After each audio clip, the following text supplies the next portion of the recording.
Yes, people, my name's Nate. This is United Point, and this is a post-match reaction gone live straight away because there's not really much to be said about this game. Um,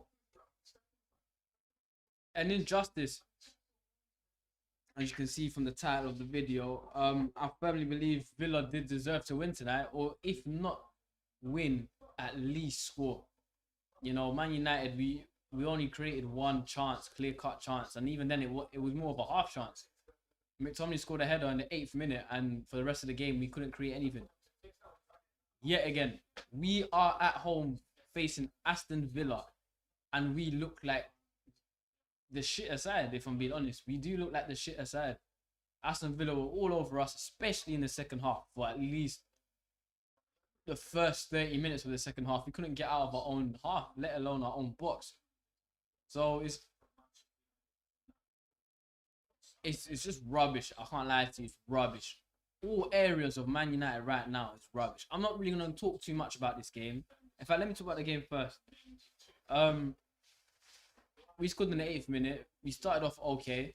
We did start off okay, but ever since the goal went in, and about after 5 or 10 minutes after that goal, we sat back. We sat back for the rest of the game. We invited pressure, and we basically said, we've scored, you guys haven't.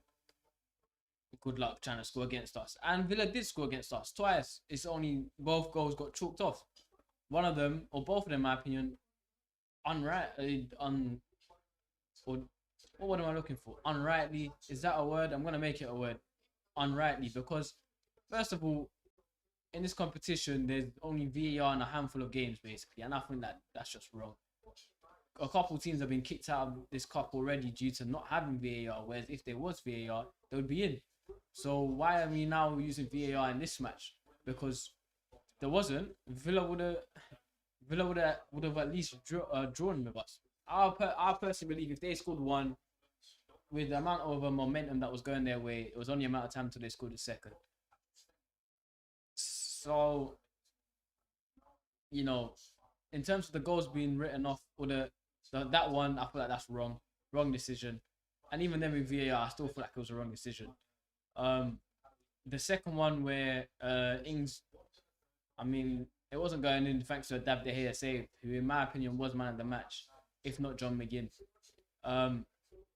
But it's just, that's all I can say regarding the match. I'm happy that we're through to the next FA Cup round, where we will be playing Middlesbrough at home in round 4. I mean, I mean, what can I say about this match? That's positive. Nothing. We won. That's it. We held on and we got a clean sheet, I guess. But apart from that, we didn't deserve to win. We didn't deserve a clean sheet. And in my opinion, we don't deserve to be through to the next round. But it is what it is. But yeah, I just want to talk about how horrible our team is on the pitch. Some of or all of our key players, apart from maybe one, is underperforming by a huge margin. And I'm going to name them. It's Harry Maguire. He has been shit this season. Shocking. Bruno Fernandes. Yeah, he's getting assists, but his performances are poor. Marcus Rashford. Shocking. The only 2 key players that I believe are living up to expectations to an extent is Ronaldo. He's the only reason we're in the Champions League. And David De Gea has been saving us all season long. But everywhere else is just shocking. Our midfield is appalling. Our defense is subpar. And our attack is just poor.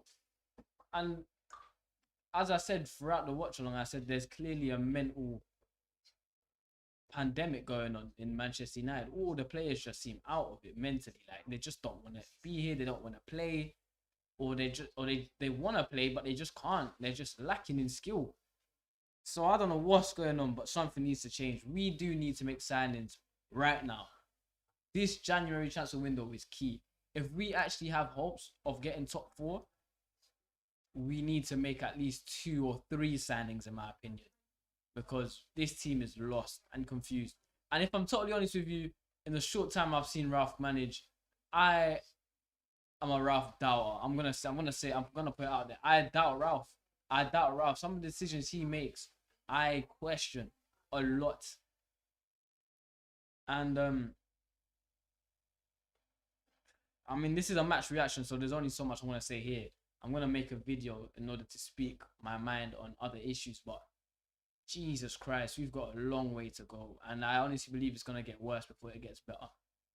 I'm gonna go into my player ratings now, and then that's pretty much gonna be it. Because honestly, there's not much to say about this game that's positive. So I'm gonna start off with David De Gea. I'm gonna give David De Gea a 7. Only reason we won this match, in my opinion, apart from VAR, he got forced to make a couple good saves, or quite a few good saves. Without him, we would have lost. The low, in my opinion, was our best defender. I'll give the low 6.5. Just a solid performance going forward and going back and defending. Nothing spectacular, but just solid. Lindelof, I'll give Lindelof 5. I'll give him a 6. He got a clean sheet, saved us from conceding, but on the other hand, almost gifted them a goal. Typical Lindelof performance. Varane was probably on par with the low, and as in being our best defender. He's just solid. Luke Shaw was alright going forward, was alright defending, got a yellow card. Nothing major. 6. In midfield, I'm giving Fred a 5. Should have been subbed off. In fact, I'm gonna give Fred a 4.5. Should have been. I'm giving him a 4. Should have been subbed off. I thought it was dreadful and useless throughout the match. McTominay, I'm giving McTominay a 6. He scored, but apart from scoring, did nothing else. Bruno Fernandes, I'm giving Bruno Fernandes a 4. I thought it was dreadful tonight. Just loses the ball way too much for me. And I mean, if he does get an assist on a goal, it's hard to argue. But when he doesn't, fucking hell, it's hard to watch. Marcus Rashford, I'm giving Rashford a 4 as well. Dreadful, useless. Drop him and keep him dropped for a long time. Play Elanga. Play players that want to play. Play players that are confident. Because it's getting to a point where you can't play him out of the drought that he's in. Cavani 5. Paul was poor. Didn't really do too much. Mason Greenwood 6. It was alright. In terms of shooting and scoring, quite poor. But in terms of everything else, he was alright. The substitutions now. Van der Beek 6. Didn't change the game at all. You didn't even notice him on the pitch. Which isn't anything against him. I mean, it's hard when the rest of your team is useless. Elanga, for me, I'm going to give Elanga a 7. I thought he actually came on and did very, very well. I tweeted he actually done more for United than Rashford did in the whole game. And then it was the other player, Jesse Lingard, 6 as well.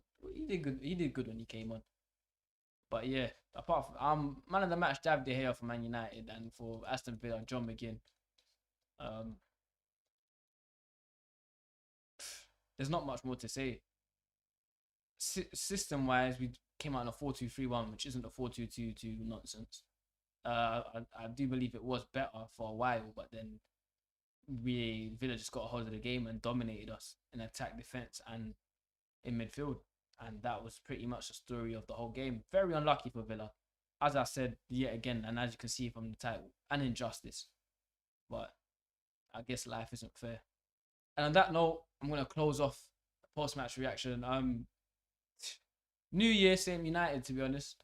Very poor, very demoralizing, and I'll be lying if I said I was looking forward to the next match. I mean, we're playing Villa again, but in the Premier League, so I mean, maybe the justice can come there. Maybe Villa smoke us.